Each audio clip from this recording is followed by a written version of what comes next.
membahas. Assalamualaikum warahmatullahi wabarakatuh. Waalaikumsalam warahmatullahi wabarakatuh.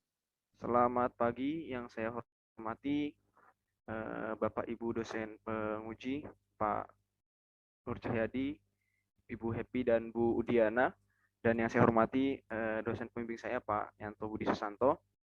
Hari ini saya akan mempresentasikan hasil dari penelitian tugas akhir yang telah saya lakukan selama 1 semester ini terkait dengan pemodelan 3 dimensi menggunakan terrestrial laser scanner dan building information modeling atau BIM untuk membangun informasi kepemilikan strata title. Untuk studi kasusnya adalah Honolulu Tower, apartemen Gold Coast, Pantai Indah Kapuk, Jakarta Utara. Ini adalah outline presentasi pada hari ini. Ada pendahuluan, metodologi penelitian, hasil dan pembahasan, serta kesimpulan dan saran. Pendahuluan, bahwa kadar 3 dimensi sudah mulai banyak dikembangkan dalam bidang pertanahan. Hal ini dikarenakan peralihan pemanfaatan lahan, terutama di kota-kota besar, yang tadinya horizontal menjadi vertikal karena kebutuhan lahan yang tidak seimbang dengan ketersediaannya. Kemudian ada beberapa penelitian terdahulu yang pernah dilakukan, hasil penelitian Budi Susanto dan Lestari menunjukkan bahwa kadastar 3 dimensi dalam hal ini dibuat dalam bentuk website, membantu dalam pendaftaran kadastar 3 dimensi dan inventarisasinya dengan presentasi 84,56%. Serta ada penelitian lainnya terkait dengan penggunaan terrestrial laser scanner yang menunjukkan bahwa selisih horizontal antara pengukuran TLS dengan total session adalah 1 mm dan selisih vertikalnya adalah 3 mm. Oleh karena itu, dalam penelitian kali ini, terrestrial laser scanner akan dimanfaatkan untuk mengukur apartemen, kemudian akan dimodelkan sesuai dengan kaidah-kaidah serta perangkat lunak dari BIM. Kemudian geodatabase digunakan dengan bantuan perangkat lunak sistem informasi geografis yang nantinya hasil akhirnya berupa peta interaktif 3 dimensi untuk inventarisasi dan membangun informasi kepemilikan strata title. Untuk rumusan masalahnya, yang pertama adalah bagaimana melakukan pemodelan 3 dimensi Tower Honolulu menggunakan building information modeling dari data point cloud, hasil pengukuran menggunakan TLS, kemudian bagaimana membuat geodatabase kepemilikan setiap ruang pada Tower Honolulu, dan yang terakhir adalah bagaimana membuat peta interaktif 3 dimensi untuk menampilkan informasi kepemilikan strata title. Untuk batasan masalahnya, yang pertama terkait dengan lingkup penelitiannya hanya Tower Honolulu apartemen Gold Coast Pantai Indah Kapuk. Kemudian yang kedua adalah informasinya kepemilikannya berupa model 3 dimensi yang direlasikan dengan informasi kepemilikan dari ruang yang ada, dalam hal ini adalah ruang pribadi. Kemudian yang terakhir adalah penelitian ini dilakukan dengan tingkat detail pada LOD3. Untuk tujuan penelitiannya, yang pertama adalah melakukan pemodelan 3D Tower Honolulu, apartemen Gold Coast Pantai Indah Kapuk disertai dengan relasi data kepemilikannya. Kemudian membuat geodatabase pada Tower Honolulu apartemen Gold Coast. Yang terakhir adalah membuat peta interaktif 3 dimensi berbasis GIS untuk pengoptimalan inventarisasi kepemilikan strata title. Kemudian untuk manfaat penelitiannya, memberikan gambaran spasial yang lebih realistis sehingga mengurangi kemungkinan salah tafsir. Yang kedua adalah sebagai sarana untuk mengoptimalisasi inventarisasi kepemilikan strata title. Yang ketiga adalah memberikan solusi alternatif untuk melakukan inventarisasi kepemilikan strata title. Untuk metodologi penelitiannya, untuk lokasi penelitiannya, bagaimana yang telah disampaikan sebelumnya, yaitu Tower Honolulu apartemen Gold Coast, Pantai Indah Kapuk, Kamal Muara, Kecamatan Penjaringan, Kota Jakarta Utara, DKI Jakarta. Untuk data yang digunakan adalah data point cloud Tower Honolulu apartemen Gold Coast yang dihasilkan dari pengukuran TLS, kemudian data atribut kepemilikannya. Untuk semua data ini saya akses bersama dengan PT Mustika Paru Anggang. Kemudian untuk alat yang digunakan, perangkat kerasnya yang pertama ada TLS Leica RTC 360, kemudian personal komputer dan perangkat lunaknya ada Cyclone Register 360 yang sifatnya trial untuk meregistrasi data, terbatas lisensi oleh waktu. Kemudian Autodesk Recap Student License, kemudian Autodesk Revit, kemudian ArcGIS Pro, dan yang terakhir adalah perangkat lunak pengolah kata dan pengolah angka. Untuk diagram alir penelitian, yang pertama terkait dengan data spasial, yang pertama dilakukan adalah meregistrasi point cloud dengan metode cloud to cloud. Dalam hal ini yang dipilih ada cloud to cloud, kemudian dilakukan filtering, kemudian georeferensi, kemudian konversi format point cloud ke format RCP agar bisa dibaca oleh Autodesk Revit, karena file Autodesk Revit inilah yang kemudian nanti akan dibaca oleh oleh Autodesk Recap, karena file Autodesk Recap inilah yang kemudian akan dibaca oleh Autodesk Revit untuk dilakukan pemodelan pada Autodesk Revit. Kemudian dilakukan analisa kesesuaian point cloud dengan bangunan sebenarnya. Kemudian analisa terkait dengan BIM yang seperti apa untuk keperluan serta title. Kemudian dihasilkan model 3 dimensi. Untuk data atributnya, ini memanfaatkan BIM juga, memanfaatkan fitur schedule pada Autodesk Revit yang tidak memungkinkan untuk adanya penomoran ganda pada setiap ruang yang ada. Kemudian data tabular lainnya jika diperlukan nanti akan di-convert menjadi data CSV, kemudian akan dimasukkan menjadi geodatabase di ArcGIS Pro. Kemudian setelah itu akan dihasilkan relasi atau link, kemudian akan di-upload datanya ke ArcGIS Enterprise untuk diatur fitur-fiturnya, kemudian bisa dihasilkannya peta interaktif 3 dimensi, bangunannya dalam bentuk 3 dimensi. Kemudian hasil dan pembahasan dari penelitian ini, yang pertama adalah hasil pengukuran terrestrial laser scanner. Ini sampelnya salah satunya saya ambil pada salah satu lantai. Hal-hal yang perlu dipahami dari istilah dari software Cyclone 360. Yang pertama adalah setup, yaitu adalah tempat berdirinya terrestrial laser scanner. Kemudian link, itu garis yang menghubungkan antar setup. Dan yang ketiga adalah bundle, atau kumpulan setup dan link yang saling terhubung. Ini hanya istilah saja yang perlu dipahami pada Cyclone Register 360. Untuk di gambar ini yang merah adalah setup, sedangkan yang hijau adalah link, dan gabungan semuanya adalah bundle. Dalam hal ini, dalam software ini yang dianggap satu bundle, dan dalam penelitian ini dianggap satu bundle adalah satu lantai, sehingga nanti antar lantai perlu digabungkan terlebih dahulu. Ini tampilan point cloud dalam mode yang lain, dalam mode bundle cloud. Kemudian filtering. Filtering dilakukan untuk menghilangkan data point cloud yang dianggap tidak perlu, yang sifatnya noise, yang dianggap tidak perlu, ataupun dianggap mengganggu secara visual, ataupun dianggap memberatkan kerja dari software. Intinya menghilangkan data yang tidak dibutuhkan. Ini salah satu contohnya pada lantai 2, keadaan sebelum dan sesudah dilakukan proses filtering. Untuk proses filtering dilakukan secara manual menggunakan bounding box pada Cyclone Register 360, kemudian menghilangkan bagian-bagian yang tidak diperlukan. Kemudian georeferencing. Untuk proses georeferensi ini kebetulan menggunakan GPS RTK, tapi harus dipastikan bahwa kondisinya fix. Ini adalah persebaran dari koordinatnya. Koordinat yang digunakan karena untuk keperluan kadaster, maka yang digunakan adalah TM3. Kemudian setelah itu bagaimana caranya untuk menyamakan referensi antar lantai. Jadi perlu digabungkan dulu. Misal lantai 1 dan lantai 2 digabungkan terlebih dahulu. Lantai 1 jadikan sebagai referensi, kemudian lantai 2 diletakkan di atasnya agar posisinya sama persis. Kemudian karena dalam penelitian ini filenya dipisah lantai menjadi satu file agar tidak memberatkan kerja personel komputer.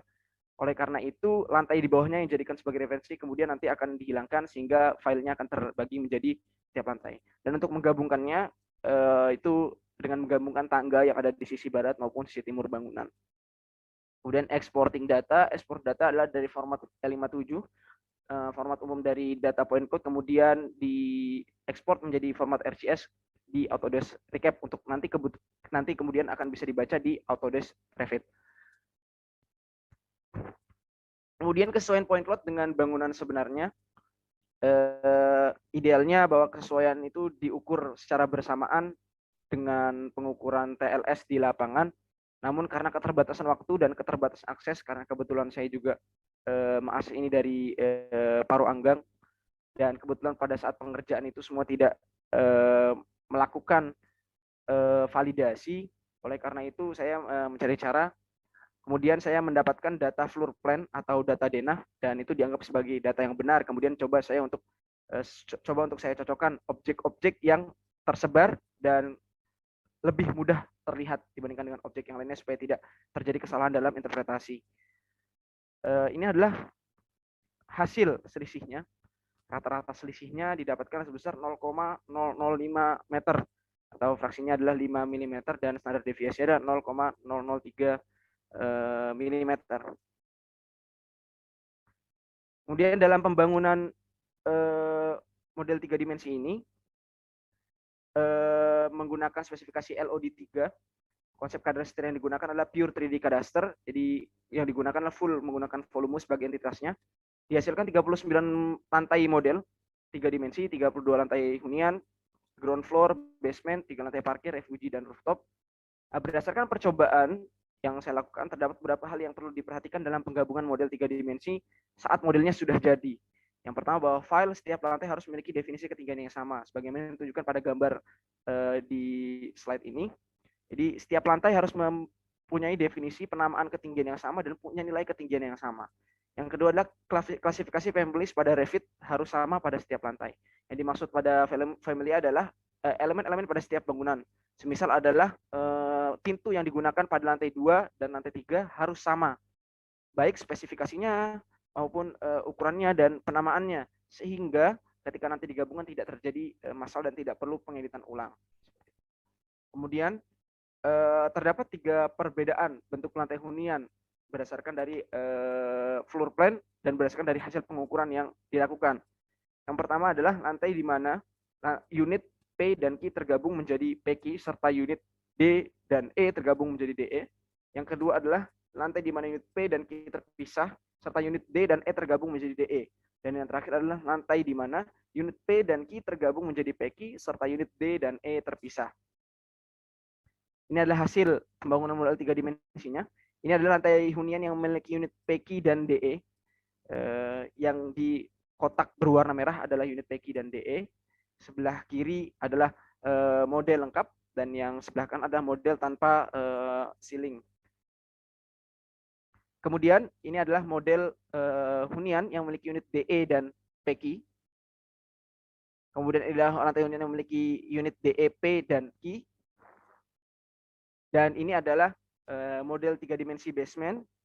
Yang sebelah kanan adalah model 3 dimensi ground floor. Kemudian model 3 dimensi lantai parkir dan model 3 dimensi refugi atau lantai evakuasi. Kemudian yang terakhir adalah model 3 dimensi rooftop. Untuk penggabungan model 3 dimensi hanya menggunakan data sampel yaitu basement hingga lantai 5. Ini terkait dengan perizinan dan keamanan data dari perusahaan terkait, termasuk dari lembaga terkait juga yang terlibat dalam pekerjaan ini. Ini adalah tampak depan setelah digabungkan dari basement hingga lantai 5. Kemudian yang sebelah kanan adalah tampak belakang hasil penggabungan. Kemudian yang sebelah kiri adalah tampak kanan dan yang sebelah kanan adalah tampak kiri dari hasil penggabungan. Ini adalah tampilan 3D section view, tampilan 3 dimensi pada Autodesk Revit. Hasil penggabungan model memperlihatkan bahwa terjadi pergeseran ketika antara lantai satu dengan lantai lainnya itu digabungkan. Oleh karena itu perlu dilakukan pengecekan. Namun secara visual pergeserannya itu tidak terlihat secara jelas apabila tidak diperhatikan secara detail. Bisa dianggap bahwa pergeserannya kecil. Oleh karena itu perlu dicek terlebih dahulu. Saya ambil sampel di salah satu unit, yaitu pada unit M lantai 2 terhadap unit M lantai 1. Ini adalah persebaran titik-titik yang dicek pergeserannya. Ini adalah pergeserannya. Rata-rata pergeserannya sebesar 0,0113 meter. Dan standar deviasi pergeserannya adalah sebesar 0,0117 meter. Pergeseran pada model antara lantai perlu dipastikan apakah mempengaruhi hasil perhitungannya. Kemudian saya cek selisih antara unit M lantai 1 kemudian dengan unit M lantai 2, selisih luasnya adalah 0,27 meter. Pergeseran model dapat terjadi karena hal berikut. Yang pertama karena keterbatasan akses, tidak semua ruang bisa diakses. Ada beberapa balkon yang tidak bisa diakses sehingga proses pemodelingnya itu menggunakan balkon ruangan lain yang sama tipenya. Tapi tanpa memperhatikan pergeseran ruangan di sebelahnya. Karena untuk ruangan yang di dalamnya sudah mengikuti point cloud. Kemudian metode registrasi cloud to cloud. Nah, dalam ini tanpa menggunakan titik bantu karena seharusnya menggunakan titik bantu. Karena kebetulan pekerjaan ini baru pertama kali dilakukan oleh tim itu sehingga belum dipahami bahwa registrasi cloud to cloud harus menggunakan titik bantu. Kemudian spesifikasi BIM untuk strata title, saya membaginya menjadi beberapa hal. Yang pertama adalah level of development, yang kedua adalah tingkat implementasi, dan yang ketiga adalah model 3 dimensi. Jadi sebenarnya bahwa BIM ini terkait dengan berbagai ilmu, salah satunya dengan kadaster 3 dimensi untuk keperluan strata title. Untuk level of development, LOD3 memiliki spesifikasi yang sesuai untuk memenuhi kebutuhan dihasilkannya volume ruang yang akurat. LOD 300 hanya menggambarkan sebuah bangunan tetapi tidak detail sampai kepada interiornya. Kemudian untuk tingkat implementasi BIM-nya adalah pada level 2. Jadi model 3D dilengkapi dengan perhitungan volume yang membangun informasi ke ruangan, dan belum adanya kolaborasi secara lebih lanjut antara berbagai bidang ilmu ataupun antara berbagai pihak-pihak terkait. Kemudian yang terakhir adalah model dimensi. Itu adalah model dimensi 3 dimensi.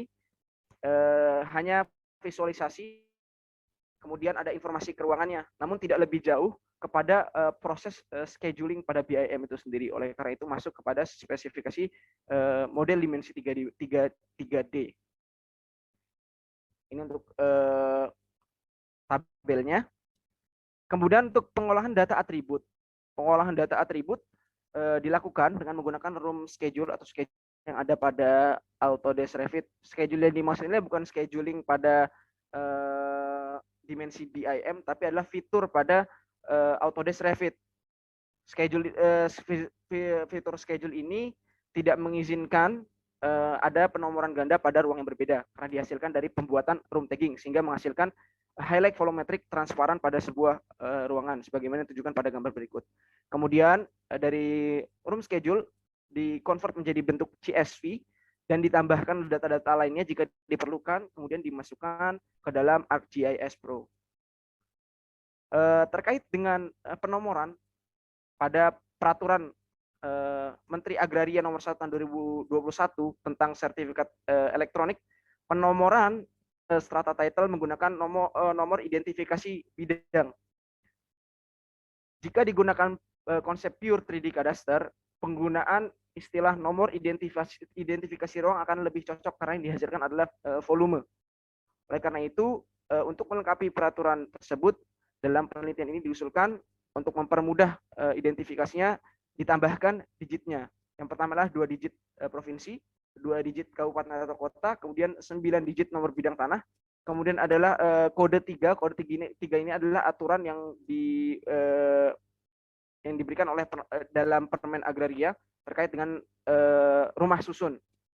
Kemudian kode bangunan 3 angka atau 3 digit, kemudian kode lantai 3 digit, dan kemudian kode ruang 4 digit, sehingga dihasilkan nomor induk ruang sebagai berikut. Ini contoh dari data atribut ataupun data atribut dalam bentuk geodatabase pada ArcGIS Pro. Ada nomor unit, lantai marketing atau sesuai dengan sertifikat, kemudian ada lantai proyek, lantai sebenarnya, kemudian ada nomor induk ruang, fungsi, keterangan, luas, volume, dan sertifikat. Bisa dimasukkan sertifikat jika ada dokumennya. Kemudian pembuatan peta interaktif 3 dimensi. Sebelumnya dari format RVT, Autodesk Revit dimasukkan ke dalam ArcGIS Pro dengan penggunaan Geoprocessing Tools, BIM file to Geodatabase, dan Make Building Layer. Kemudian setelah itu diupload ke ArcGIS Enterprise. Tampilannya secara umum seperti ini. Kemudian ada beberapa fitur-fitur yang tersedia pada peta interaktif ini. Yang pertama adalah pop-up informasi keruangannya, sebagaimana tadi di ArcGIS Pro sebelumnya. Kemudian ada layer management view untuk mengatur layer apa saja yang ingin ditampilkan. Karena pada penelitian ini hanya satu bangunan, jadi layer yang bisa ditampilkan atau dimatikan hanya satu layer saja. Kemudian Building Explorer, ini adalah fitur untuk men-slicing atau memotong bangunan sesuai dengan lantai yang ingin dilihat. Ini contohnya demikian. Dan ini slicing lantai ini sesuai dengan lantai dari lantai proyek atau lantai sebenarnya, bukan lantai sertifikat.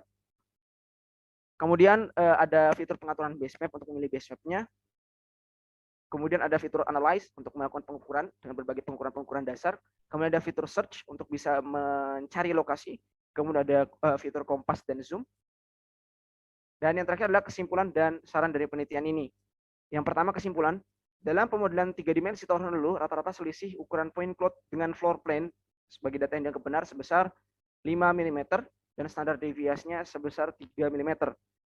Metode cloud to cloud tanpa titik bantu dapat menyebabkan terjadinya pergeseran pada point cloud antar lantai apabila salah dalam melakukan interpretasi secara visual. Yang kedua, pemodelan 3 dimensi tahun lalu menghasilkan spesifikasi level of detail 3 berdasarkan CTGML menurut Open Geospatial Consortium. Kemudian yang ketiga, penggunaan BIM sangat membantu dalam inventarisasi strata title. Dalam penelitian ini, spesifikasi BIM yang dihasilkan adalah level of development 300, tingkat implementasi level 2, dan model dimensi 3D.